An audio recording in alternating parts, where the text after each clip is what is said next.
Corinthians 5, we're going to start with verse 14 here. Glory to God. It says here in verse 14, he says, for the love of Christ, he says, constraineth us, because we thus judged that if one died for all, he says, then we're all dead. And that he died for all, that they which live, he says, should not henceforth, should not henceforth live unto themselves, but unto him which died for them and rose again. Wherefore henceforth know we no man after the flesh. He says, yea, though we have known Christ after the flesh, yet now henceforth know we him no more. Verse 17, he says, therefore if any man be in Christ, he is a new creature. Old things are passed away. Behold, all things are become new. And all things are of God, who hath reconciled us to himself by Jesus Christ, and hath given to us the ministry of reconciliation. He says, to wit, that God was in Christ reconciling the world unto himself, not imputing their trespasses unto them, and hath committed unto us the word of reconciliation. 2 more verses. Now then we are ambassadors for Christ, as though God did beseech you by us. We pray you in Christ's stead, be ye reconciled to God. For he hath made him to be sin for us, who knew no sin, that we might be made the righteousness of God in him. Amen. In Matthew chapter 16, we're going to start with verse 24 here. Yes, in verse 24. He says here, then said Jesus to his disciples, if any man will come after me, let him deny himself, take up his cross, and follow me. He says, for whosoever will save his life shall lose it. And whosoever, he says, will lose his life for my sake shall find it. For what is a man profited if he shall gain the whole world and lose his own soul? He says, or what shall a man give in exchange for his soul? Amen. Amen. But as I was saying this morning, the thought is, do we know what we worship? Right? And you might say, well, what do these verses have to do with that thought? But where I'll start at is, if we're on a journey, we're following after God. There's a way or a vision that God reveals, to us, right, through his messengers that we have to hear, understand, and choose to follow after, right? And as we're following after this vision, to effectively follow it, you have to stay disciplined, right, in this mindset that, Lord, what you're saying to me, I'm making the choice to continually do it the way that you've set it out for me to do it. So what that means then is that as I start the journey, I'm understanding what is expected of me. But as I continue in the path, I have to continue to seek to understand what it is that is expected further. What I mean by that is, I start out and you might say, okay, the first step is to open the door, right? And as I open the door, what begins to happen is I have to continue in this process of growth. But to continue to grow, I have to continue to submit to what it is that God is revealing to me. Right? Because he's the one with the plan. He's the one with the vision that has to be followed. But I have to continue to hear and seek for instruction from him, that I might be able then to do the things that God desires, right, for me to do.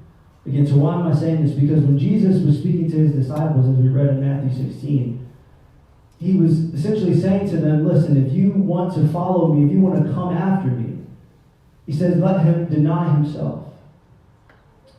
Right? And I want to deal with that a little bit about denying ourselves. We've just come through, we're coming through a fast here this weekend, and we've gone through this process over these last couple of days of denying ourselves, right, in certain areas.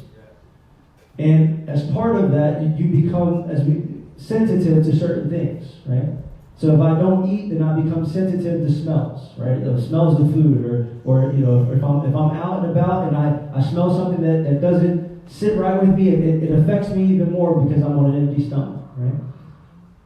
As you're separating yourself from things, you become more sensitive, right, to those things that affect your vessel. that affect your temple. Right? So what Jesus was saying is, listen, if you want to follow me, if you want to come after me, I'm asking you first to deny yourself.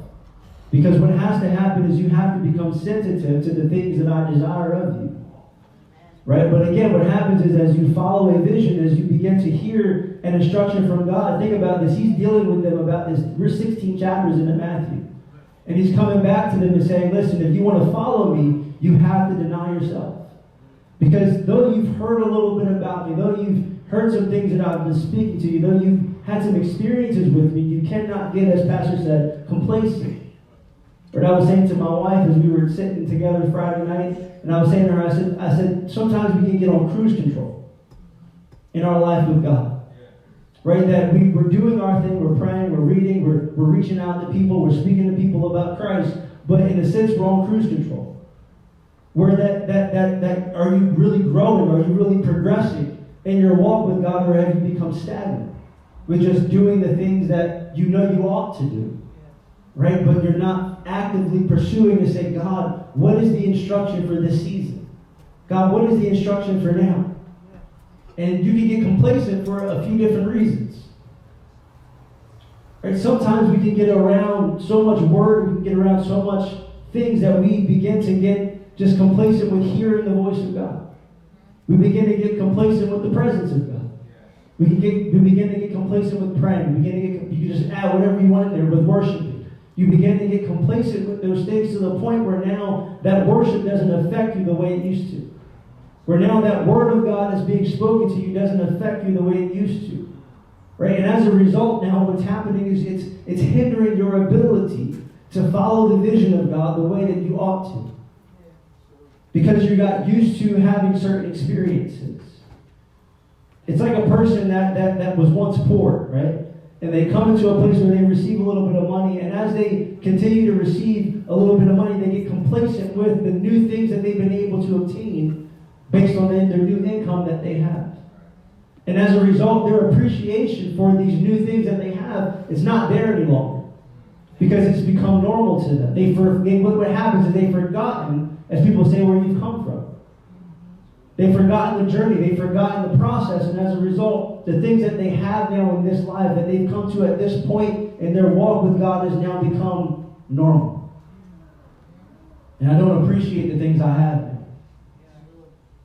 And what God is dealing with us about is to say, listen, in my relationship with you, there's things I'm going to give you. There's things that you'll possess. But you cannot allow those things to become normal. The fact that you can come into my house and my presence is there to meet you, you can't get complacent with that because that is not normal for some people. And as a result, that can't become normal to you. There has to be a place of saying, Lord, I appreciate what it is that you're doing. Because this is what happens, right? When things become normal to you, you begin to feel entitled.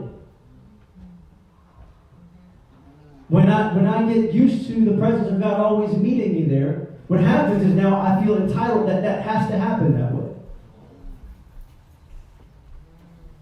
Just think about it in terms of things. If you've progressed to a point in your life where now you say, well, I once didn't have much and now I have this, as you get comfortable with that, you then expect to continue that lifestyle. And then you begin to feel like you deserve that lifestyle. Because look at all the work I've done. Lord, look at all the things I've put into this. I deserve for you to meet me just because I've come and given you a sacrifice. I deserve for you to meet me just because I've come to read my Bible today. I deserve for you to meet me just because I've come to pray. Right? And these are the things that we have to watch because of the fact that when we feel entitled to something, that's where we begin, as Pastor said, to get to a place where he didn't mention Cain, but he mentioned Abel gave his sacrifice. But the reason why Cain killed Abel was because Cain felt entitled to the fact that I've worked all this time doing these things, preparing myself, preparing my sacrifice, and you rejected it. And as a result, he wasn't willing to say, I will learn how to follow the vision better. What he said is, I will kill my brother that's done it the right way because it doesn't fit with my vision. What happens is I've had a vision of how I ought to do it, and as a result, that seed of my vision is planted in my heart. And now I'm giving worship to God in the way that I desire to give it because I've not been hearing from Him. I've been hearing from what is pleasing to my flesh. Again, what has to happen is we have to ask ourselves, do you know what you worship? Because what happens is, again, we have many people, again, I said this last time I ministered, that for whatever reason now, Christianity has become popular in our generation today. Being spiritual, I'll say, has become popular in our generation today. Everybody wants to pray. Everybody wants to read about spiritual things now. But we're forgetting the fact that there is as Pastor's been saying, I haven't heard all of it, but the week that I was here, he's dealing with the law of the Spirit. Right? And as we worship God, there is a way in which God desires to be worshipped. So we can't then come based on our definition of worship, based on our definition of what's acceptable, and say, God, I'll come into your house, do whatever I want to do, worship however I want to worship, and expect you to receive it. And expect you to accept it. Why? Because who's the Father and who's the Son? Who's the Master and who's the servant? If we're saying we're serving God, then my expectation then is that I'm learning what pleases God. I'm learning what He likes and what He dislikes, so that then I make sure that I'm always in right standing with Him. You know, I apply the same principle of getting complacent within our relationship, right? I was talking to my wife and I was saying, I have to make sure that I continue to, I use the word date you. Because I have to make sure that I continue to learn more and more what you like and what you dislike. I can't take it because I've been with you for 6 years that I know all about you and all how to do it the right way. Because there are things along the journey that I might have become, I might have just assumed you liked what you didn't actually like. Because you were just working with me, giving me grace to allow me to do the things that I was doing. Because you love me, you're saying, well, at some point we'll talk about this, but I'm not going to get on him about it, right? But along the journey, I have to continue to say, well, listen, I've been doing this. Do you like that? I've been giving you this type of gift. Do you like those types of gifts, or do you want something different? Why? Because it's important for me to make sure that I'm continuing to grow in the relationship. And that has to be our approach with God, to say, Lord, I don't want to get complacent, but I want to continue to grow in my relationship with you. Which means that I have to be willing to hear your instruction to me. I can't get so stubborn to the point where now I say, well, you just have to accept it because we're together. I can't come to my wife and say, well, because you married me already, you just have to accept me how I am. Because then that's not relationship. I have to be willing to submit to you. You have to be willing to submit to me. And that's what makes the relationship. Otherwise, I'm in a one-person relationship satisfying myself. Right? And what has to again happen is if we're saying, God, I want to worship you. God, I want to serve you. We're saying, God, then my desire has to be to learn you more and more. I have to continue to come with hunger to say, Lord, I'm coming to you this morning to pray. You don't have to speak to me this morning. But I'm coming to you because you're worthy to be prayed to this today. I'm coming to worship you, not because you don't even have to say anything back to me, but because I love you, I'm coming to worship you. See, that's how because of my relationship with God, that's how then I ought to treat my brother or my sister, or if I'm married, my wife, or if you're a woman, your husband. Because I'm saying, you don't have to do anything for me today, but I want to do things for you because I'm in relationship with you. And because I want to fulfill my purpose in the relationship. All right, you follow me this morning? All right, so Jesus was saying to the disciples, if you want to come after me, if you want to be in relationship with me, you must deny yourself. Right? And again, part of the struggle in our generation in this time, at least in America, is that we have a hard time with serving because of the fact that we've made it all about ourselves. Right? We've made it all about, I want to be my own boss, essentially. I want to be the boss of myself, and I don't want to answer to anybody. Right? And because we're in this mode of this entrepreneurial spirit, there's nothing wrong with being an entrepreneur. But what happens is when you apply that entrepreneurial spirit to then Christ, your walk with Christ, that doesn't work. Because Christ has to be the boss if you're saying I'm in relationship with Him. Christ has to be the one that's leading you and guiding you if you're saying that, Lord, I belong to you. I'm a Christian. Right? Because to say that I'm a Christian means that, Lord, that I'm hearing what you have to say and I'm choosing always to be obedient to what you're saying to me. Again, we read in 2 Corinthians, he says that if you have come into Christ, he says you become a new creature. He says, and old things have passed away, and all things now have become new. Right? And so what happens is if I am a new creature now, then I'm willing then to let go of the ways and the cultures that maybe I was around all this time.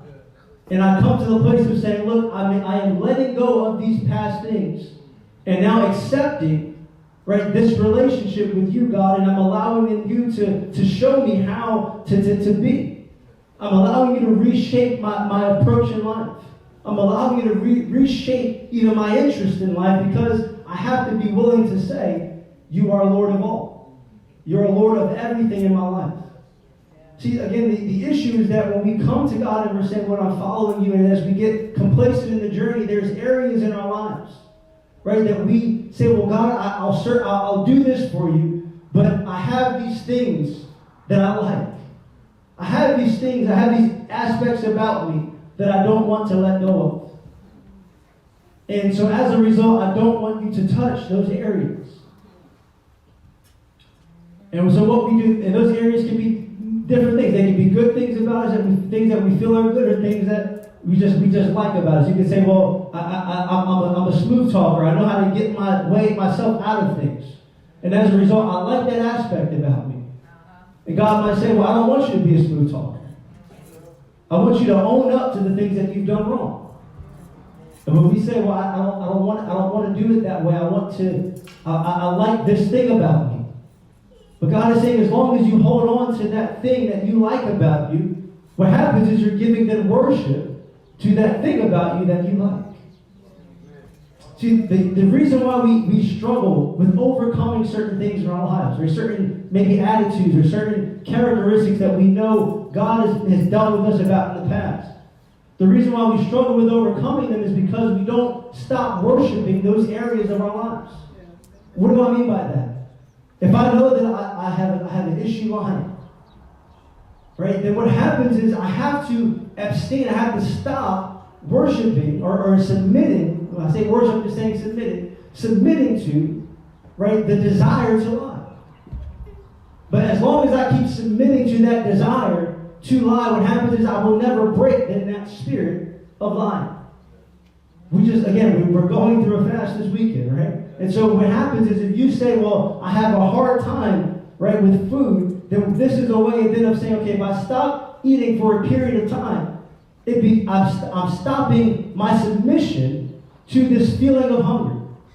Right? And as a result, as I continue to do it, the feeling of hunger doesn't affect me as much anymore. What I mean by that is, as I keep abstaining from it, right, then at first, when I first go through those first few hours, you might say, well, look, it's breakfast time. I normally for breakfast, I have some eggs, I have some sausage, I have some bacon. And so you begin to now say, I have this craving for it, right?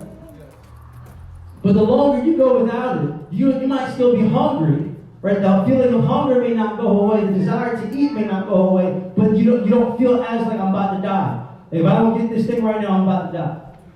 Right? But that's how we are with different areas of our lives and different characteristics. You say, if I don't get this lie out, I might die.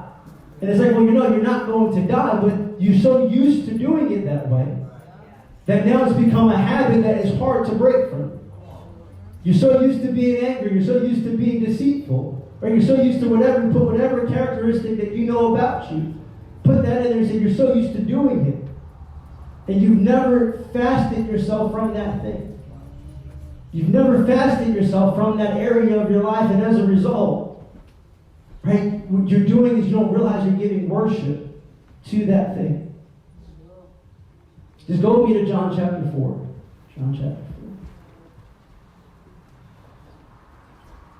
4. Okay, Jesus was dealing with his disciples about what it meant to follow him. What I'm saying is, as we're following Christ, you might say, well, I've given myself. I've said, Lord, that I belong to you. I believe that I'm saved. And you're saying, okay, well, as you're in the journey, then what is the expectation? What have you been saved from? What has God saved you to get you to do?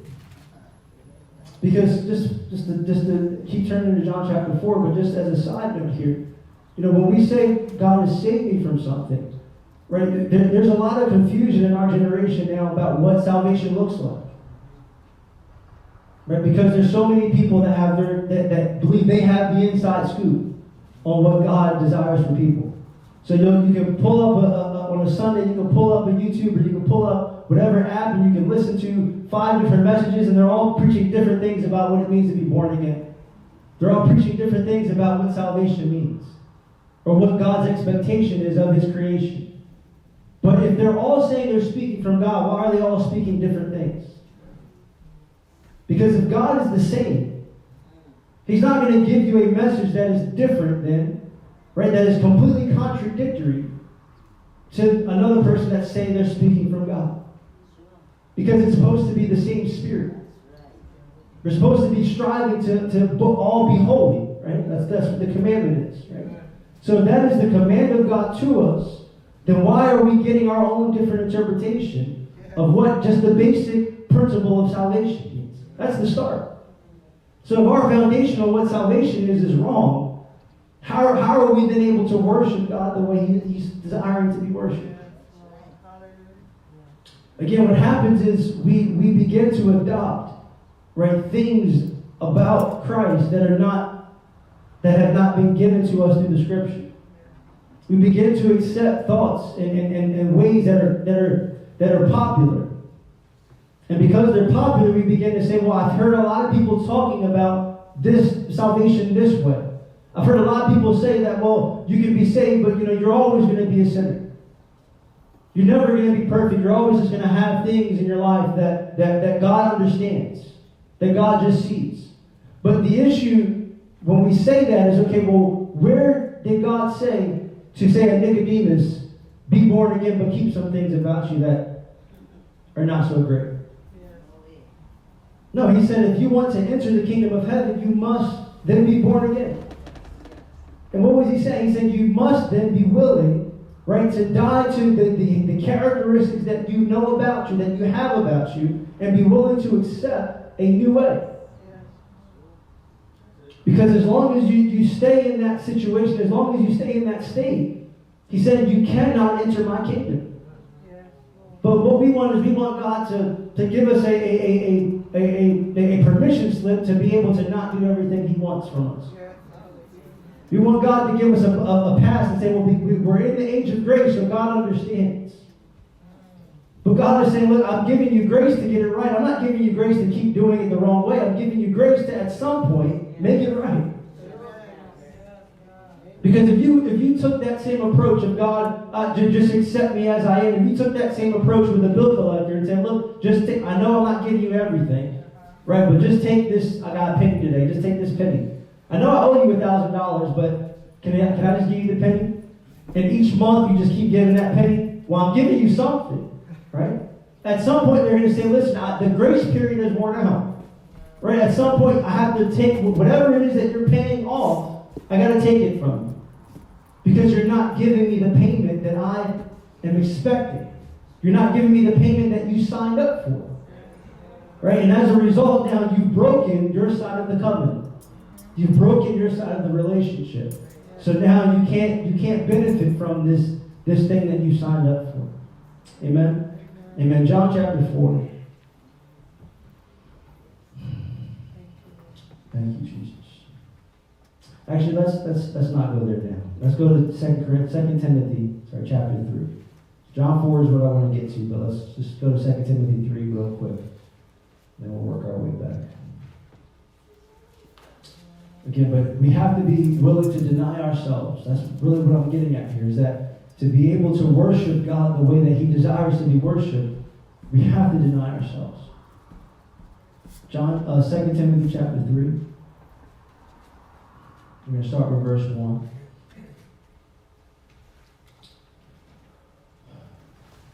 He says, this know also, that in the last days, he says, perilous times shall come.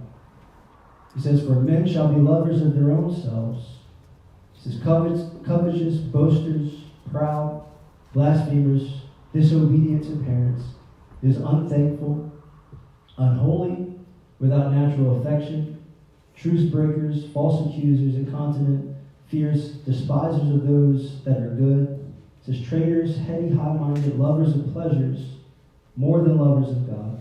He says, and having a form of godliness, but denying the power thereof. He says, from such turn away. We'll stop there.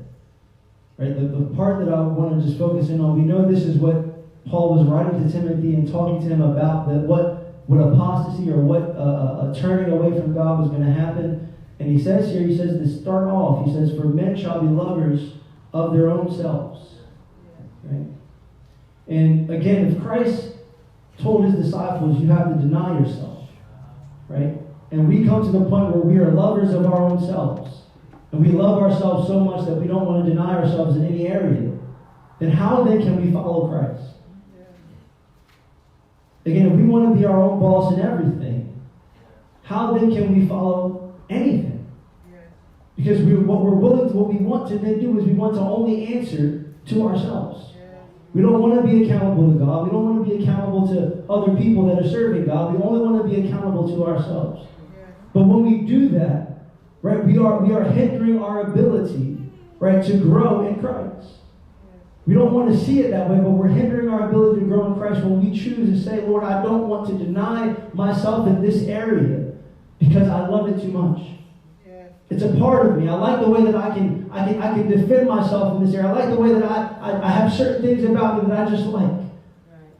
And as a result, I don't want to let it go. But God is saying when you do that, you don't realize that you're worshiping that thing about you. And as a result, then that thing about you becomes a God to you. My anger then becomes a God to me. My deceitfulness, my lying becomes a God to me, to the point where now I'm worshiping that above worshiping God. Because I'm saying that this is more important to me than you. See, the reason why I'm dealing with it this way is because we have to look at how, in the Old Testament, we'll look at people and we'll say, well, how could they serve a Baal? How could they serve a Moloch? How could they serve an Ashtaroth? How could they serve these different gods and go away from what God told them to do? But what was happening is they started with their desire to say, Lord, I know you said it this way. I know you're meeting us at the tabernacle in the wilderness. I know you're meeting us at this temple. Right? I know your presence is here. I know I see the fire coming down and consuming different things. But Lord, I've become comfortable with that. And as a result, I don't want to give you my sacrifice the way I'm supposed to. Because if you think about it, God was very specific in the Old Testament with how their sacrifice was to be offered. If you had a sin offering, you had to meet the requirements of how that sin offering was offered. Right? If you had a peace offering, you had to meet the requirement of how that peace offering was supposed to be given. The type of animal, the condition of that animal. Right? And what was happening is God was saying, I'm setting out a standard in which how you're supposed to come to me. And what we happen is when we come into the New Testament now, we come into this new, what we say, age of grace.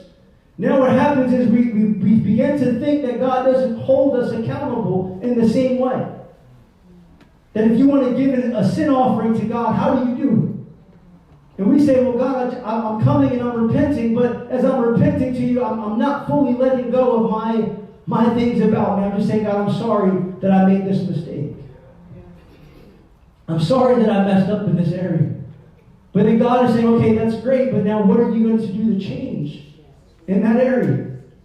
You can't just come and say, sorry that I did this wrong. Now what are you going to do to change? Because again, it's about relationship, right? So again, just go back to the analogy I used with my wife. If I'm saying to my wife, I want to learn how to be a better husband to you, and she begins to talk to me about things that I've done wrong, and I say, okay, all right, I apologize for that, I'm going to do it better, right? Then what begins to happen is her expectation of me, that the things that she expressed to me, right, that are areas that she wants me to get better at, that she begins to see me working to do better in those areas. So if she says, listen, I want you to cook more, right? Just use that as an example. And I say, okay, I'm going to learn, I'm going to get better at cooking, right? Well, that doesn't mean I go out to the grocery store and just buy more groceries and just stock the fridge more. No, that means at some point you go out and you get the material. Okay, great, you're getting the materials, you're getting the resources, but now you have to put the work in to now change in that area. You say, okay, I don't feel like cooking today, but look, I'm going to do it because I want to please you in this relationship. That is how it has to be with God. You say, Lord, if you're saying you want me to stop, lying, then what has to happen is I have to be willing to come to the point where I speak truth all day. I don't gossip about lying. I don't even entertain lying. I always just focus on speaking truth. Did I do that wrong? Yes, honey, I did that wrong. Did you do that right? Yes, I did that right. Right? I'm going to be honest about everything, and I'm going to practice being honest. Right? That's my struggle. Right? Is lying. And so what happens is God is saying, listen, if you want to grow in me again, then you cannot be a lover of yourself. Because if you're a lover of yourself and you become selfish, then I cannot speak anything to you. Or what will happen is I'll be speaking to you, and your heart and your ears will be growing dim. You won't be listening to what it is I'm really saying to you. You won't be taking it in. Right? And as a result, you will not be changing. You won't be changing. And what has happened is God is, He's dealing with me. I'm looking at the generation. I'm saying, Lord, you're speaking a lot of words in our generation. Everybody's talking about Christ. Everybody's talking about the Scripture. But Lord, we have to get to the point where we're actually changing our character. We have to get to the point where you are actually being reflected through us in a greater way. Because if we're talking a lot and there's not a progressive growth in God, then the question has to be, are we actually hearing what God is saying? Are we actually receiving what God is saying? Because see, what God was dealing with was the fact that a generation, at some point, because they love themselves and because they have all these characteristics that are contrary to God, that what will happen is he says that you'll have eyes to see, but you'll see not. He says you'll have ears to hear, but you won't be hearing. Right? So what will happen is there'll be a lot of things being spoken to you. You'll say, yes, I heard that. But then he said you actually won't be hearing because you won't be putting it into practice. I'll be revealing things to you in the Scripture. You'll be seeing it, but what will happen is you won't actually be possessing the things that you're seeing. Because you're not willing to start first with denying yourself. All right, let's go to John chapter 4. Not going to be much longer here. John chapter 4. But again, all of this is in the line of the question of what do we know what we worship? What am I worshiping? What am I worshiping? And again, we can get comfortable worshiping God a certain way. But what has to happen is we have to be willing to say, Lord, I'm searching for you. I'm seeking to do things better. And as I'm seeking to be better in this relationship, you're revealing to me things about my way of worshiping that are not right. All right, John chapter 4. Most of us are familiar with this, but I just want to pick a few verses out. This is the situation of Jesus meeting this woman at the well. Jesus. Let's start with verse 3. John 4, verse 3.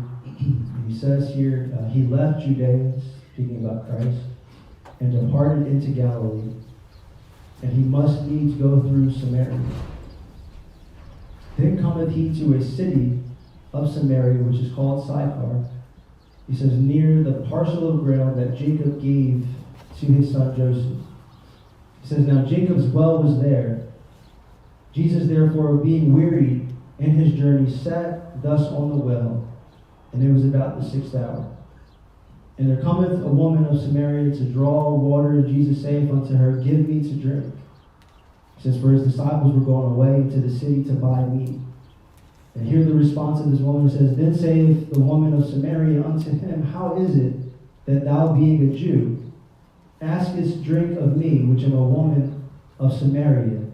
For the Jews have no dealings with the Samaritans. Stop there for a second.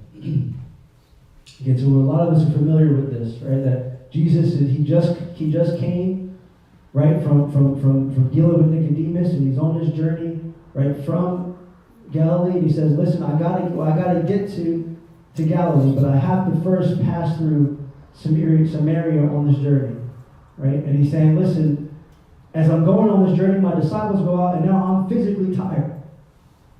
And I go to this woman, and I say, can you give me what you have? Right, you're drawing from this well. You're using a well that was digged, that we call it Jacob's well. And it's a well that has sustained you and the generations before you, generation after generation. And what has happened is he's at him being a Jew again. He's asking her something, and she's saying, "Listen, why are you coming to me? We don't have any relationship. Your people don't talk to my people."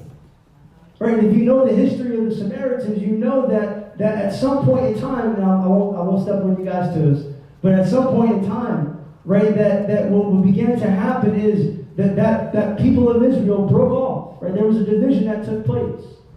Right? And there were 10 tribes that decided to not follow after the sons of David any longer. Right? And there were then, when it began to happen, is now there were kings, right, that served over those 10 tribes, and they established their region of Samaria. And said, "Listen, this is how we are going to worship God. We know what the instruction was that we received. Right? But we have come to the point where we don't want to worship that way any longer. We know what it was that Moses spoke to us. We know what it was that David spoke to us. We know we even had a hand in building the temple of God in Solomon's day, but we don't want to do that any longer. We want to worship our own way. We don't like the way that this is going. We don't like how we're being treated. We don't like how things are working for us. So as a result, we want to establish our own kingdom." And now what they began to do is they began now to accept opinions about God that were popular amongst other regions of the world. They began to say, "Okay, Egypt, what are you doing? How are you worshiping God? Oh, I like that. I like the way you're playing that music. I like the way you're singing that song. Okay, let me go to Ammon. Ammon, how are you doing this? All right, okay, let me take a little bit of that. Okay, Edom, how are you worshiping God?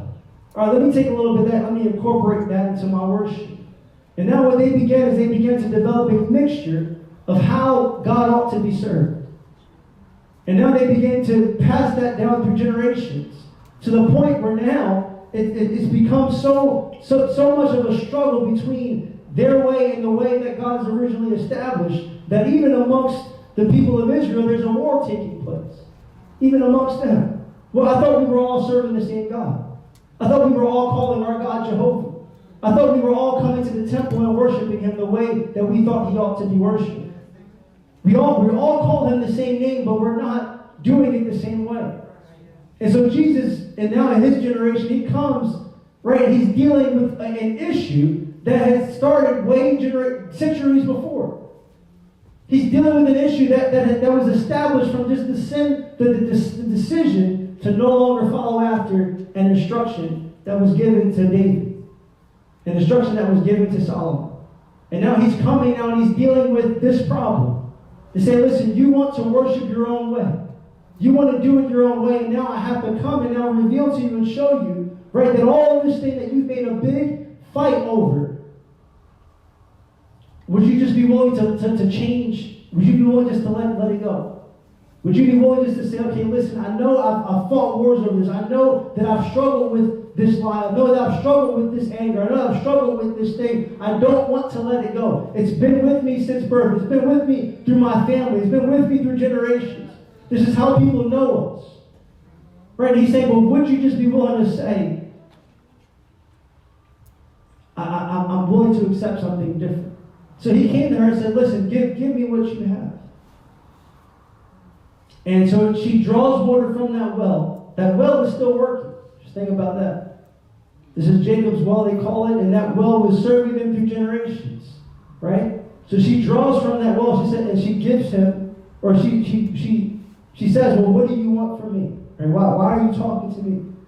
And he says, "If you knew what the gift of God was," I'm going to try to run through this, "and who it is that was speaking to you, you would ask me for living water."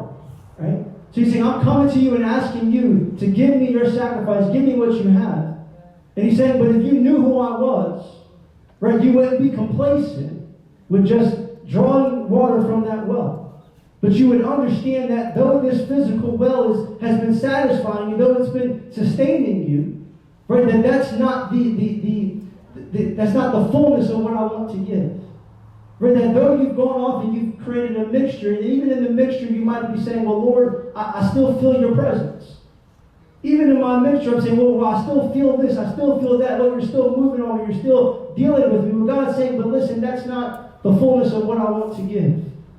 I don't want you to be comfortable with just being spiritual. I want you to be comfortable with saying, Lord, I'm doing it the exact way that you want it to be done. And just to kind of run through this here, he deals with her and he says, listen, he told her at one point, he says, go call for your husband, right? And she says, well, I don't have a husband, right? And what he begins to reveal to her things in her life that were not right with God, right? And now she begins to say, listen, I'm believing that you're a man of God. And as a result, she comes to him with a question. But what was happening, she came to him with that question, but it was because of the fact that she saw something in him, right, that was revealing things about herself that many people did not know about her. She said, listen, there are areas in my heart that I've hid from the multitude. There's things about me that I don't want people to know about. But Lord, you come and you're shining light on things in my life that don't sit right with you. And as a result, now I come and I'm asking you as a man of God, can you come and can you explain to me this issue that we have? And she's saying, listen, that there's an issue that has been going on through our generations where we say that we should worship in this mountain in Samaria, and the Jews say that they should worship here. And he's saying, but how is it that we ought to come? What's happening? What's happening? She's beginning now to question. She's asking a question about her foundation. She's asking a question about how it is that she should be doing things the way that God desires ultimately. And what has to happen is, again, we have to be willing, right?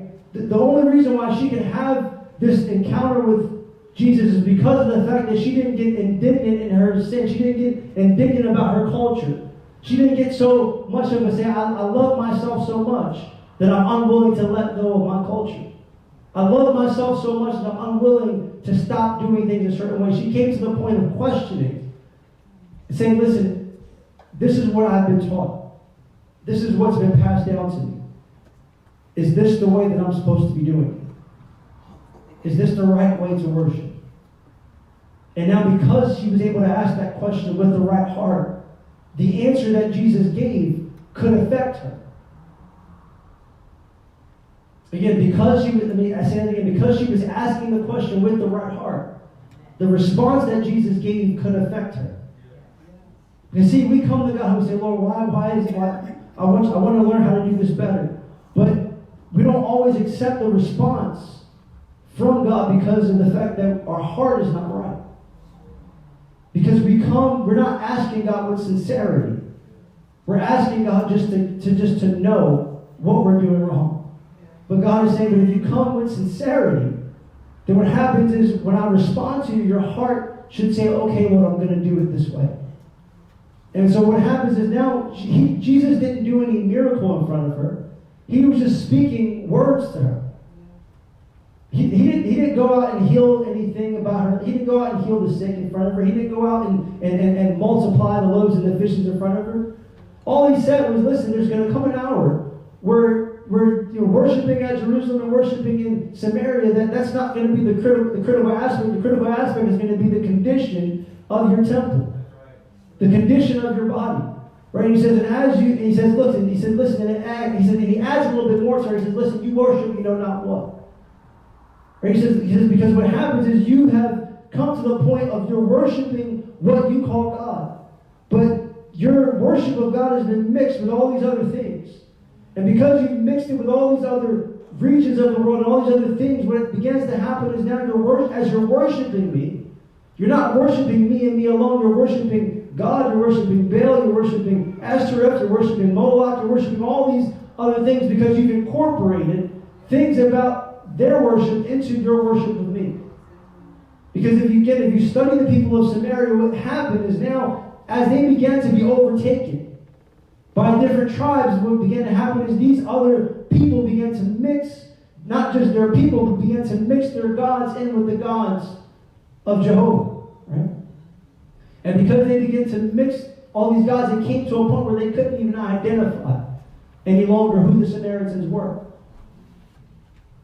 Because of the fact that they had become so mixed up.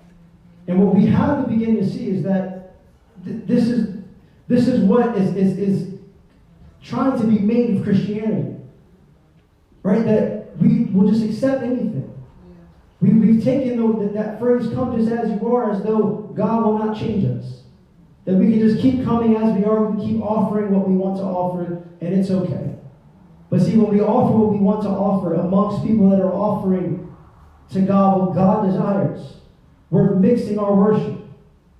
We're mixing the worship of flesh with the worship of God, and we're expecting it to be of God. We're expecting to see revival happen. We're expecting to see God make us into a holy church. But what God is dealing with, again, what I'm really just trying to get across here as I'm wrapping up, is that God was just saying to her, listen, I am a spirit, and I desire to be worshipped in spirit and in truth. But he's saying in order to learn how to worship me in spirit and in truth, it starts with you coming as a disciple and denying yourself. Right? Because to worship God in truth means that I accept what he has spoken to me. To worship God in spirit means that now I've gone through the process of circumcising my heart. I've gone through the process of being born again. And as a result, now I can come and worship him in the right spirit because I've applied the laws that he's given to me. You know, Paul goes on in one place, I won't turn there, but in Philippians 3, where he says, listen, we are, right? He says, we are those that worship God in spirit and in truth. He says, we are those of the circumcision. Right? He says, who have come to the point of allowing God to be our all in all. But let me go to just last place here is Hebrews 10. And we'll close it out here. Hebrews chapter 10. Start with verse 31. Hebrews 10, verse 31. He says here, it is a fearful thing to fall into the hands of the living God. But he says here, he says, but call to remembrance the former days, in which after ye were illuminated, ye endured a great fight of afflictions. It says, partly whilst ye were made a gazing stock both by reproaches and afflictions, and partly while ye became companions of them that were so used. It says, for ye had compassion of me in my bonds, and took joyfully the spoiling of your goods, knowing in yourselves that ye have in heaven a better and enduring substance. He says, cast not away therefore your confidence, which hath great recompense of reward. He says, for ye have need of patience, that after ye have done the will of God, ye might receive the promise. He says, for yet a little while, and he that shall come will come, and will not tarry. He says, now the just shall live by faith, but if any man draw back, he says, my soul shall have no pleasure in him. He says, but we are not of them who draw back unto perdition. He says, but them that believe to the saving of the soul. Okay, and why are we dealing with this? Because he's saying, listen, he says, I'm asking you to call to remembrance the former days. He says, in which after you were illuminated, or after you had this revelation given to you, he says, you endured a fight of great afflictions. Right? And what has to happen is, again, we have to wrestle. Right? We have to fight against the desires of our heart to say, Lord, I don't want to follow you. Right? That when you say, come and pray, or come and read, or just deny yourself in this area, I have to be in the place to say, Lord, I will deny. I will let go. Right? Because of the fact that when I get to the point of getting complacent or stopping the process of denying myself, I begin to worship myself. And now I begin to exalt myself above you. And when I begin to exalt myself above you, what I'm doing is I'm now starting the process of me dimming or hindering my ability to respond to your Lord. Right? And what happens is God was saying, listen, that there was going to come a point in time, just where they would love the creature more than they would love and serve the creature more than the Creator. Right? And we have to be able to say, Lord, I will not be a part of it. I'll have the mindset of that woman at the well to say, listen, I don't care what the culture has said to me. I don't care what is popular. I'm willing to say, Lord, I will do it the way that you said it should be done. Because you're the one that I'm serving. I'm not serving myself. I'm serving you. And because I'm serving you, I'm always seeking how to do it.